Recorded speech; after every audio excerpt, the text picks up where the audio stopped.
Comprends tes situations d'inconfort et apprends absolument à les transformer. Quand certaines situations te mettent mal à l'aise et que tu éprouves des difficultés à les éviter, c'est souvent parce qu'elles résonnent avec des parties profondes de toi-même. Ces moments d'inconfort, ils sont pas anodins. En fait, ce sont des signaux d'alarme émotionnelle.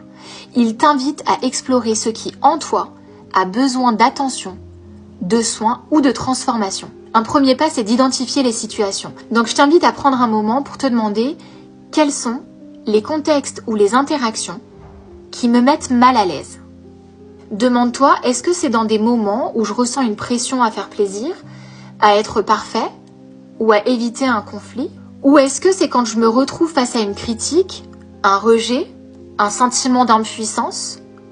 Ces situations, elles vont souvent être liées à des schémas profondément ancrés en toi. Des schémas que tu as développés pour te protéger ou t'adapter dans ton passé. Souvent, l'origine de cet inconfort pourrait se trouver dans ton histoire de vie, et en particulier dans tes premières expériences relationnelles. Donc demande-toi, est-ce que tu avais, enfant, la possibilité d'exprimer tes émotions librement, sans craindre de jugement ou de rejet?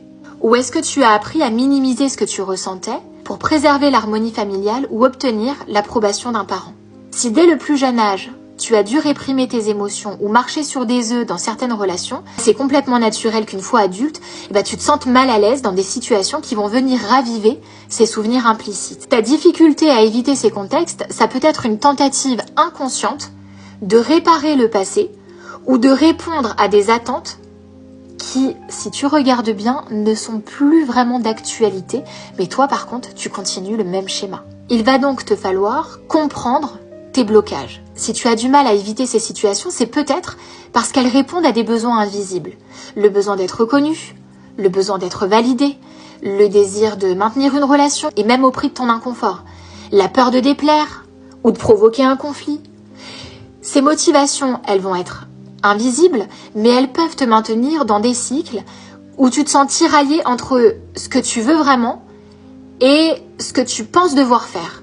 La bonne nouvelle, c'est qu'il y a vraiment un chemin vers ta transformation. Pour dépasser ces inconforts, il va être possible de travailler sur plusieurs axes et très souvent avec un psychologue. Dans un premier temps, tu vas renouer avec tes émotions. À chaque fois que tu ressens un malaise, prends un moment pour explorer tes émotions. Qu'est-ce que cette situation vient faire remonter en moi? Est-ce que c'est de la peur, de la honte, de la colère? Et rappelle-toi que ces émotions ne sont pas là pour te punir. Elles sont là pour t'aider à comprendre ce qui se passe en toi. Dans un deuxième temps, apprends à identifier tes besoins cachés. Demande-toi, qu'est-ce que je recherche dans cette situation? De l'approbation? De la reconnaissance ou peut-être une forme de sécurité? Quand tu vas mettre des mots sur tes besoins, tu vas commencer à reprendre du pouvoir du pouvoir sur tes choix. Dans un troisième temps, pose des limites de façon respectueuse évidemment. Donc, ça passe par apprendre à reconnaître tes limites et aussi à les exprimer. Dire non à une situation qui te met mal à l'aise, c'est pas un rejet des autres, mais c'est un acte de respect envers toi-même et ça c'est vraiment le message que tu vas devoir passer à tes proches. Dans un quatrième temps, crée-toi de nouvelles expériences. Essaye de te mettre dans des situations où tu peux affirmer tes besoins en toute sécurité, même si c'est à toute petite échelle. En fait, chaque petit succès va venir renforcer ta confiance en toi.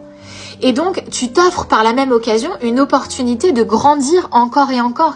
Ces moments d'inconfort, même si c'est difficile, ces moments sont aussi des opportunités qui sont hyper précieuses pour que tu grandisses et que tu puisses enfin mieux te comprendre.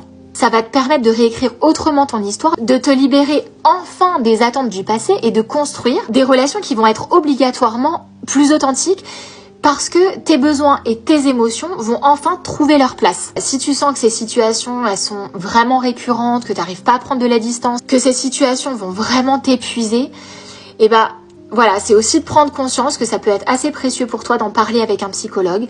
Et peut-être que tu pourrais, avec ce thérapeute, explorer l'origine de tes schémas pour les comprendre et les transformer. Et tu vas pouvoir aussi mettre en place des outils qui vont être concrets pour t'aider à mieux gérer ces moments d'inconfort. Quoi qu'il en soit, tu mérites d'écouter tes besoins, de faire écouter tes besoins et de vivre une vie où ton bien-être compte au moins autant que celui des autres.